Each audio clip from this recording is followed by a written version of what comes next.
one of the guys that works for our organization has a boy that plays in the development program in the U.S. And he went up to a parents' camp. And it was basically parents, grandparents, players, coaches, management. The management asked the coaching staff of both teams to leave the room. And he, in front of the parents and with the players, he asked the players, how many of you trust your coaches from last year? 43 said no, out of 46. So just understand something. What I'm talking to you about is real. It's the reality of what we're dealing with. We are teaching a cynical group. We're teaching a group that doesn't trust us. No matter what you pretend to think, that's the reality we're dealing with. The generation that they trust is the generation that made physical sacrifices. They are in love with the military. They're in love with the people that fought, our parents, our grandparents, that fought in world wars. That's the generation that they admire the most. Not the generation that made mental sacrifices, but the generation that made physical sacrifices. So we are going to have to learn to work with that group.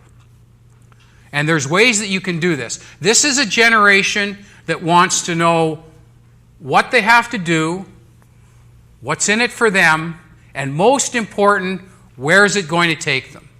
And we have to answer all three questions when we coach this group. Not just, here's what you need to do, here's why you need to do it, but the third part's the most important part. Where is it going to take me?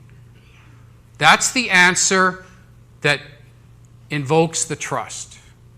So all three aspects have to be answered as you're teaching if you want to be successful.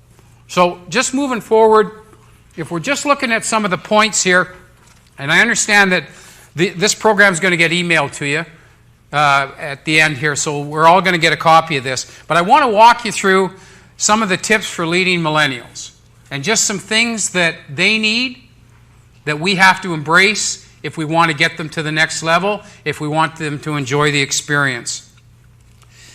So number one, give them the freedom of their schedule. Even limited freedom to vote when they practice will help build trust and motivation. And I know we got minor hockey here, and I know we've got every aspect from junior down to minor and some pro. But to me, allowing the players to make the decision at times, even in minor hockey, of what do we want to do today is important for this generation. Giving them input and giving the feedback from the input of what do you want to do today is really important for this generation. So even the little thing of what game do we want to play today allows them to feel like they trust you. Everything's based on that circle of trust. You can put more balls in that circle of trust, it's going to make you a better coach. So every time you're getting input, every time you're adding to this, you're just building more and more strength in that circle of trust. Creating a family environment. Work, family, and social are all intertwined.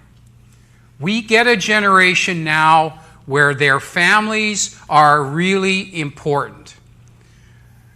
Does anybody here know Andy Belitsky? The baseball coach that was in Trail? Do you remember the guy that won all the Little League championships here? Andy's one of the greatest coaches around. But he was a singular force. Andy couldn't make it now because the players of this generation want their families included. And we see it in the social activities that go on. We see it in the social networking that goes on. So understand when you're coaching a player, you need to also be coaching the family, because the family for this generation is more important than it's ever been. So when you're building your program, including mom and dad is really, really important.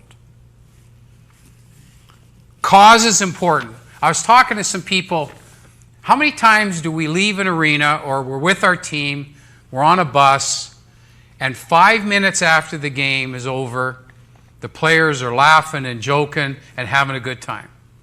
We see it all the time. And for some of us old guard, it used to drive us nuts. How can you not pause and reflect on the game? How can you not think of what happened? How can you be actually happy? We just lost. How can you not remember this? We're sitting at the front of the bus stewing and trying to figure out what the hell went wrong, and they're already having a good time. This generation, in order to get more from them, we need to make the cause more important. In other words, they need to feel like they're playing for more than just the win and the loss. They want to see more. Whether it's for a sick parent or a sick spouse, or they're playing for some type of cause. If you can create a cause to play for with this generation, you're going to get more out of your group than you've ever gotten. They need to feel like there's a cause above just the win and the loss. They want to see big picture things be part of it. So if you can create that atmosphere on your team, it's going to make you much more successful. More than just the wins and the losses. Creating that environment. Embracing social media. About a month ago, I started calling the players to see how their summer training was going. First 3 guys I call, blah, blah, blah. This voicemail is not being activated. What do you mean the voicemail isn't activated? But that's what we're dealing with. 23 players on our team, 19 guys have no use for voicemail anymore. They don't return messages. But if I wanted to get a hold of a player in 30 seconds, and we all know this, if I text that player right now, in 30 seconds, he's called me back. That's our generation.